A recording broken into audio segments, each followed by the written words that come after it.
everyone. Welcome to the SocaMom Summit. I am so excited to have you here with us. And I am very excited to have Nicola Mitchell here with us.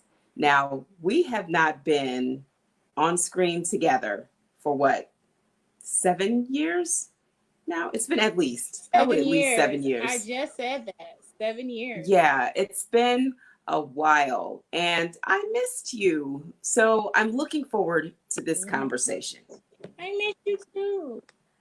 So we are going to be talking about how to turn your mission into a movement, which is really, really important right now, especially because we have unrest like we've never seen. We have worldwide protests. We have a pandemic. All of this stuff is happening at the same time. And it's laying bare a lot of problems that we just don't pay attention to, right? The first thing that people were talking about was what's going to happen with domestic violence victims who have to stay home. But with school disrupted and all of those things, there's a lot of other stuff that came up. So you may see a need and you're wondering, what do I do? What do I do next?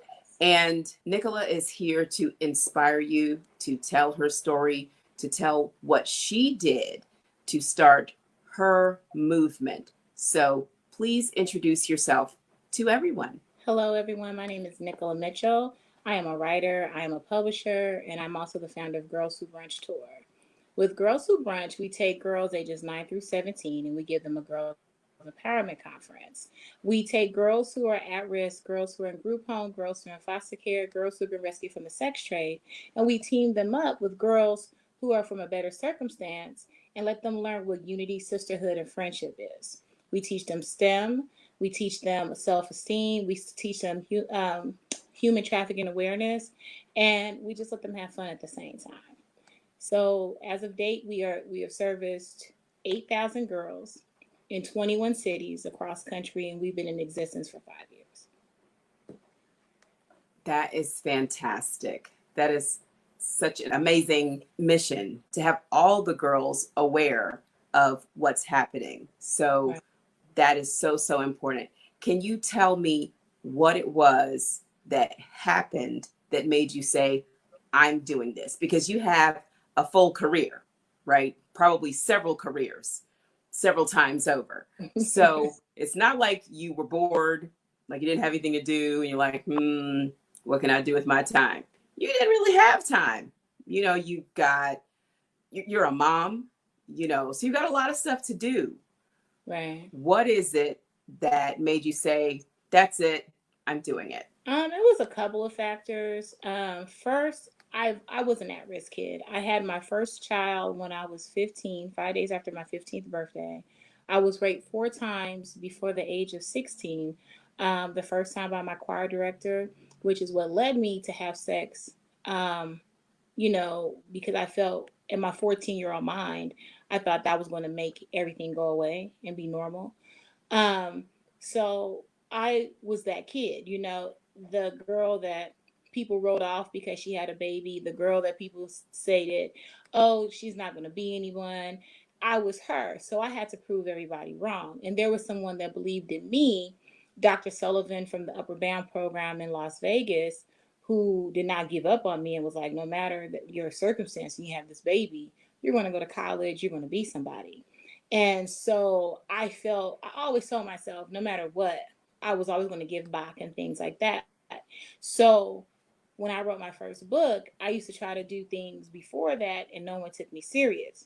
Once I started doing things as the writer, I started being able to have access to different type of situations as women in group, in homeless shelters, women in group homes, but I never still took that on as a serious full-time manner.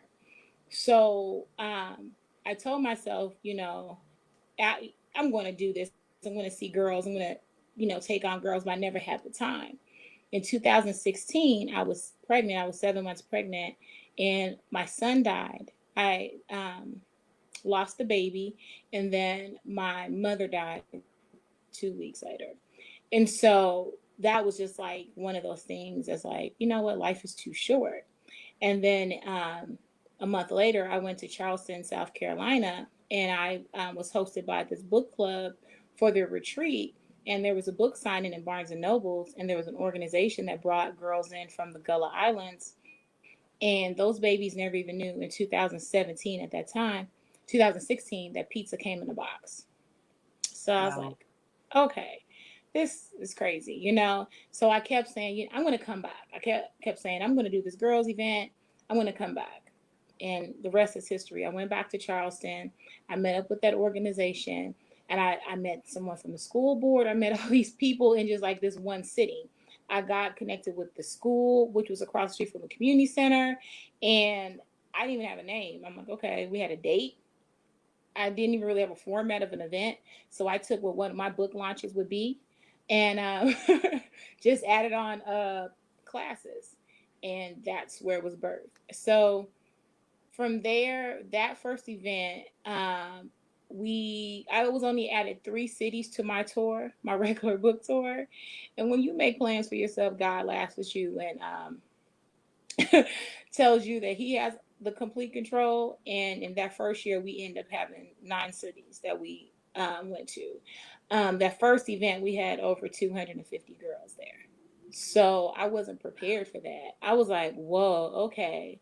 And because I've been in the business with marketing and branding and things, even though we didn't have an event, I was pushing it. So I was getting the momentum up. So we were going to different cities and they were like, oh my gosh, I want you to come here. Can you come here? Can you come here?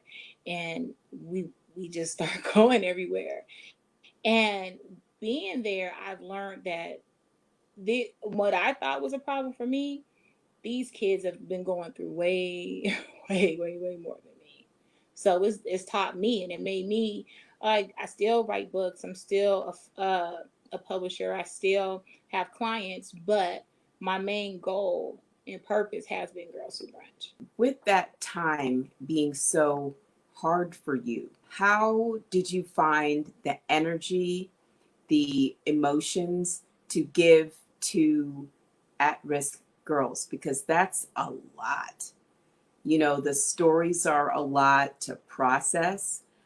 You know, I'm sure some of them took you back to your youth, which is Yeah, difficult for people under reasonable circumstances. So, right. in your circumstances, I know it was very difficult to hear some of those stories.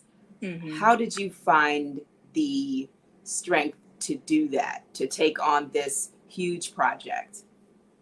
Well, when you first walk in, these girls don't know who you are. They're like, oh, she looks pretty. But so, I walk in and I do carry myself so people know I'm somebody. They just don't know who I am. So while they're having fun, I'm dancing with them, I'm doing whatever. When they introduce me, someone reads my bio and it shows like this profound person, all these awards.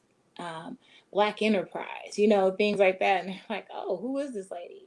But then once they introduce me, I speak and I'm like, look, I was you. I have been raped, I've been this. And it's been actually therapeutic for me because a lot of that I kept inside. I went to counseling and therapy and I thought that I was fixing it. But really, since this movement have started, every time I get up and I share my story, that chips away a little bit more of that hurt that I've been carrying for all these years. So me expressing myself allows some of these quiet, hard shell kids to be able to express there. And I also do our panel discussions as a fishbowl setting that's anonymous. So we have someone collect their questions. We don't know who wrote that question. So that's what as well makes it easier for them to be as vulnerable as they are, because here I am being vulnerable, and I look like I have it together. So they tend to be vulnerable with the questions. And so I think it's more of a healing process for both of us, for everybody involved, because I have professionals in that city. So it's not just me doing it. I left that part out. I bring in the who's who of women and girls in their community. And so we're all like loving on and helping each other. There have been so many cities that these women are professionals, lawyers, councilwomen, celebrities, and they're on that stage when they're speaking. Oh, I was raped. Oh, this happened to me. Oh, I was beat. And so it's just like that helps us to like heal each other. And I feel like when these girls are seeing women who are queens in their and people they look up to in their own right being vulnerable and able to express themselves, that that's the most powerful moment of the event. I love that seeing these women takes away some of the barriers Yeah. in the girls' minds. That is so powerful to have these women who have had similar experiences and have been able to achieve, they've been able to overcome. Because Yeah. in an abusive situation, they have to make you feel like you're nothing. Yeah. And to see people who have really, really just kind of worked through their circumstances and who are willing to come back. I mean, that's a lot, and it's very, very powerful. And I know they appreciate you for that. Yeah. When you get home at night from one of those events, you've packed up Mm-hmm. everything, the banners, the, leftover gift bags, if there are any. Mm-hmm. How do you feel about your day? What is your first thought when you take off those heels or sneakers and sit Heels down? the whole time. I feel like full. It's like I'll do a good, bad, and ugly analysis with myself, because even though these are children, I still want them to feel like this is a celebrity event for them. We have a red carpet, we have a beauty lounge that we have beauty services being performed on them. We have a chicken and waffle brunch, we have a dessert station, we have decor, we have linen. I roll out the whole red carpet for them because they're celebrities in their own right that day. And by the time I go home, I'm more like, okay, did this go wrong? Or, to what can we do to make this better? Okay, we're going back to Charlotte. We got to make sure Charlotte is good. It's not the same thing, because if the same girls came the last time, every time you come, it doesn't matter if you come every year. It's just a different experience. And so that's what I go home. It makes me happy to know like these girls are here and they're opening up. And I've had so many come to me directly, like, look, I need you to answer this question. And I'm like, oh, okay. I just feel full. That's the only way I can explain it, is just feeling full.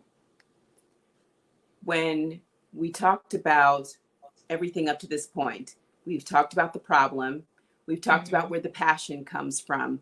Now Mm-hmm. let's talk about what your mission is and how you discovered that. Because it's one thing to say, these are the things that I want to do, right? But Mm-hmm. what is it that is your mission that is going to change them? It's one thing to say, I'm going to give them a beautiful experience for a day. What is your mission with these young ladies? My main mission is to inspire, cultivate, and empower girls ages 9 through 17. I want them to learn. Like, once we leave, the other thing is, while I'm bringing the who's who of that community, I'm bringing other nonprofit organizations that are on ground there. I'm bringing other organizations and churches and things like that are on ground there. So I'm starting it off, but I'm giving you guys 250 to 300 girls every time that you may not have access to continue to serve your movement with. So I want when they leave, they're just as full as me. I want when they leave, they've learned something. We have all our workshops are STEAM related.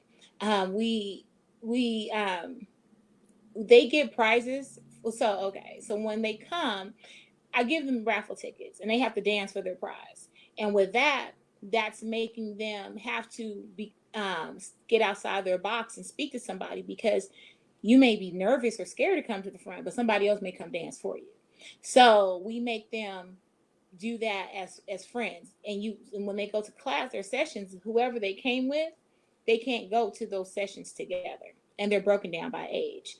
And then they come out and they get applauded when they're walking in, because it takes courage to leave who you came with, that's your comfort zone, your parents, the organizations that brought you, and to go step out by yourself. So we applaud them to come back in.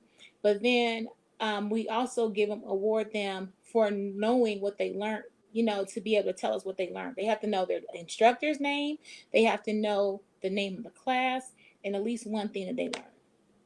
And so I have like 25, 50 gifts in every city. So they're learning so much, but they're having fun learning at the same time. And I think I have more girls that come to the front and raise their hands who win prizes off of what they learned than off of dancing. And that's just the best feeling as well. So it's like, at first I used to feel frustrated because I'm like, dang, all right, we're leaving. We need to do more, right? But I had to really start taking heat, like, man, in them 4 hours, these chicks learned a lot, They came out learning more stuff that they did not know. And they're telling you, they're like, no, sis, this is what I learned. No, this is what it is. Even little kids, we talking about internet safety and things. Oh, yeah, you don't do this, you don't do that. That's the best feeling in the world, just knowing that we've taught them something. That sometimes they go to school and don't even comprehend in the 6 to 8 weeks class session they may have, or the whole school year. We gave them that in 4 hours. And we have other events once a quarter that's continuing with just one-on-one workshops to allow them to have that Girls Who Brunch Tour experience on a smaller level throughout the year. What I heard that was really interesting to me is that you bring along other organizations who have things that are aligned with what you're doing, and the audiences that they want to serve are similar. I also heard that you have the girls help each other and kind of branch out and do their own version of networking. Yes. So you're kind of showing them what it's like to be able to connect with other people, so that when it's time for them to have a movement that they want to get started, they know that they need other people, that they need partnerships. And then you're showing them by doing. You have partnerships in the community and you share your resources. And I think that is fantastic.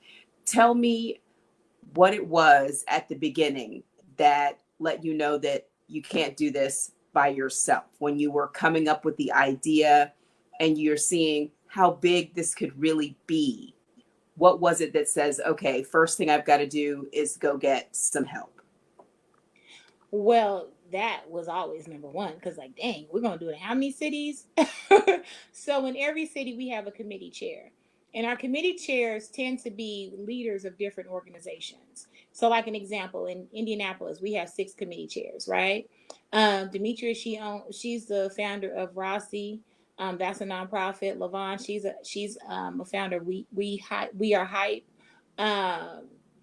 Just Miss Marta's a police officer and she's a motivational speaker. Like, we have all these great women that have their own movements, as but they still work for me per se, because I'm working for them. So I knew that from jump I needed to have a team of women involved for planning for each city, but then also with the implementing. So for 6 workshops, I can't teach 6 sessions at one time. And that's how many children we have. We're breaking them down into 3 classes by age groups, but 2 apiece per session. And I can't do that. So most of our instructors are founders, coders, people who have their own thing going, and they're bringing their girls in. So now their girls is fellowshipping with your girls, and you guys find out you guys do the same thing. So now there's maybe some group activities that you're doing later on.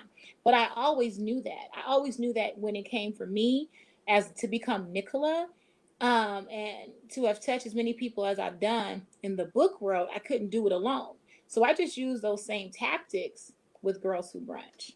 So you were able to bring your professional experience to Girls Who Brunch. And my Rolodex of clients and friends. See.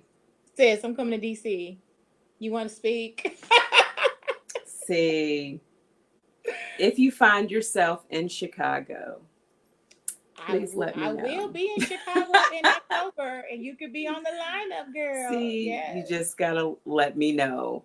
Yeah. So you've made it into a movement. You've got fans, you've got super fans, you've got the girls talking about it, you've got their families and their friends talking about it. Yeah. What do you do next? Is there any idea that is too big when it comes to a movement? We've been watching the Black Lives Matter movement, and it started with just one thing, just one protest, and then mushroomed for the whole world because you find out that your problem is much Everybody. bigger than you ever thought it was.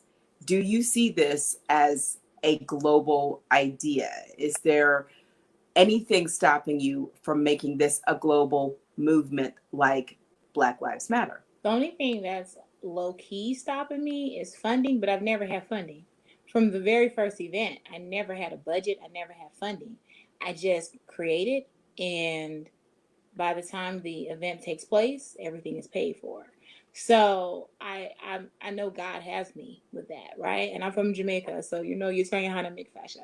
So I know like what to do to make it happen. And it's crazy, and I'm just smiling while you're just saying Black Lives Matter because Patrice, um, like again, Nicola, I'm just the Girls Who Brunch tour lady now, but Nicola's really a writer and literary consultant in my real life. And so I put together events, and so I was bringing in Patrice for an event in Indianapolis that was canceled. And so in this process, getting to know her outside of Black Lives Matter lady on TV, I was like, wow. So I actually just emailed her this morning, and I was like, sis, I hope your mental and physical is good.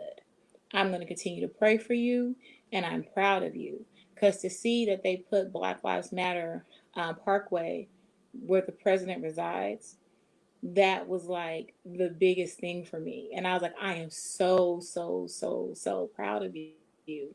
And I felt that moment when I was just sending that message to her, and when they responded, and she was like, thank you for the kind words. She's so overwhelmed with things that's going on right now. So I was like, I don't even need a lot of time. I just wanted to tell you that. And it just was like, dang, this was just one thing. She didn't know it was going to explode into this. And that's how I feel about Girls Who Brunch. I do see it being global. I'm from Jamaica. So, of course, if I'm doing this for American children, I definitely want to do it for Caribbean, for Hispanic, for um, African, European, all over the world. And I can see it happening. We're just as great as Girl Scouts of America, as St. Jude's. We do the same type of work.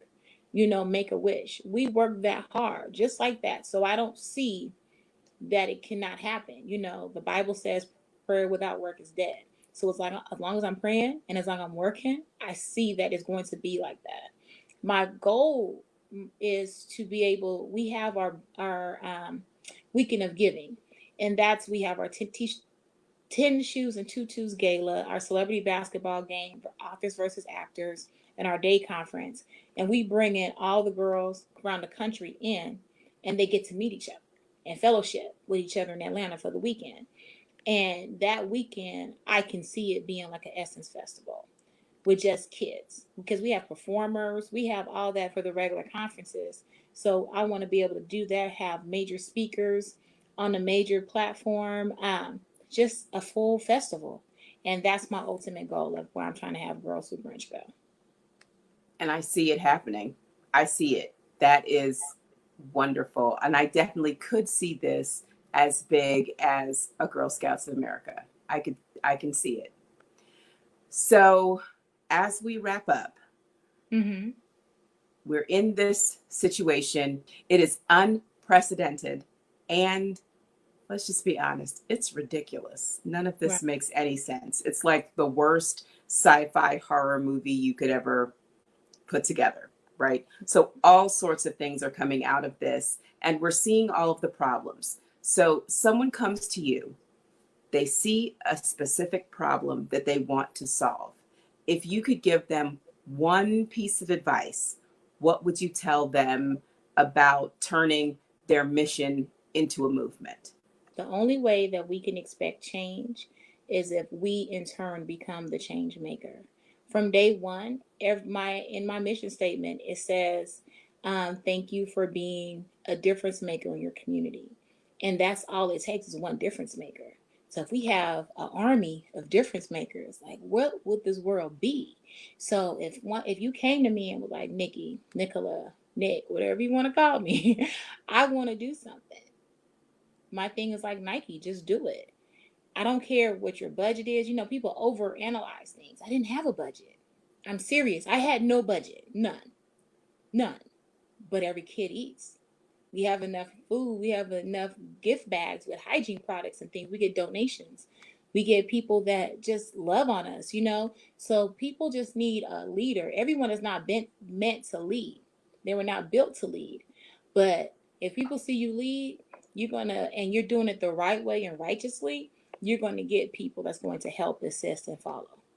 I love that. I love that so much. So before we go, please tell us how we can support you with your business, with the Girls Who Brunch tour, and anything else that you're working on. So with Girls Who Brunch, you can support us by going to girlswhobrunchtour.com. On the very top, there's a link that says donate today. No donation is too small. When you click there, it'll tell you $10 will donate a bag.